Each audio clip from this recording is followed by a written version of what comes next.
প্রিয় ভিউয়ার্স, আসসালামু আলাইকুম। বিডি টাইলস ফিটিং চ্যানেলের পক্ষ থেকে আপনাদের সবাইকে শুভেচ্ছা ও অভিনন্দন। তো আশা করি সবাই ভালো আছেন এবং আল্লাহর অশেষ রহমতে আমিও ভালো আছি। তো আজ আমরা যে ভিডিওটা আপনাদের মাঝে শেয়ার করব, যারা একেবারে নতুন কাজ শিখতে চান, শুধু তাদের জন্য এই ভিডিওটি। তো অনেক ভিডিওতে আমরা দেখিয়েছি যে ফ্লোর টাইলস কীভাবে ফিটিং করতে হয়। তো আজ আপনাদের দেখাবো যে একটা টাইলস ফ্লোর টাইলস যখন ফিটিং করি আমরা রাবারের হাতুড় দিয়ে টাইলসের উপরে বাড়ি দিই। তো কী নিয়মে বাড়ি দিব, তো সেই বিষয়ে আপনাদের আজ দেখাবো। চলুন ভিডিওটি শুরু করা যাক।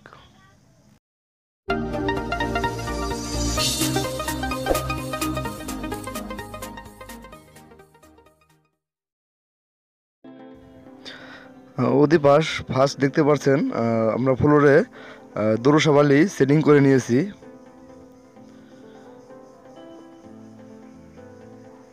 তো বালিটা খুব সুন্দরভাবে সেটিং করতে হবে যেন উঁচা নিচা না থাকে। উঁচা নিচা থাকলে তাহলে টাইলসের নিচে সমান স্তরে বালি সেটিং যদি না করা হয় তাহলে টাইলস আউজ দিবে। তো ভালোভাবে সেটিং করবেন। তো সেই ক্ষেত্রে আপনি স্পিরিট লেভেল অথবা যে কোনো একটা কাঠের টুকরা ব্যবহার করতে পারেন। তারপরে উপরে দিয়ে গ্যারাটিন পানি দিবেন। গ্যারাটিন পানি দেওয়ার পরে ভালোভাবে একটু কেটে দিবেন যেন পানিটা নিচ তরে যায়।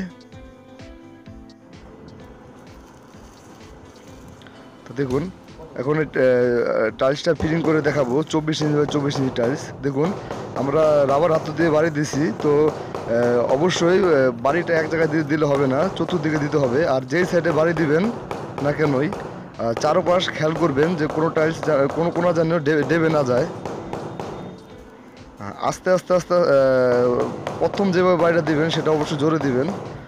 তারপরে আস্তে আস্তে বাড়ি দিবেন যেন কোনো ডেবে না যায়। এইভাবে চারো কোণা আস্তে আস্তে বাড়ি দিয়ে সেটিং করবেন।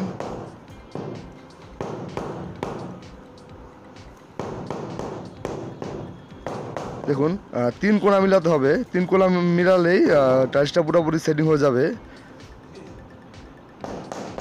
তো এই হচ্ছে মানে আসলে নিয়ম।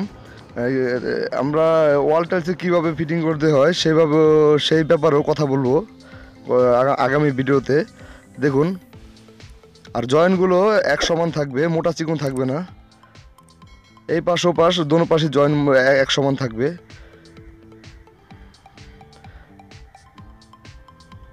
দেখুন 4টা কোণা একই মাপে সুন্দরভাবে থাকবে, উঁচা নিচা থাকবে না। তো যাই হোক, আশা করি সবাই বুঝতে পেরেছেন।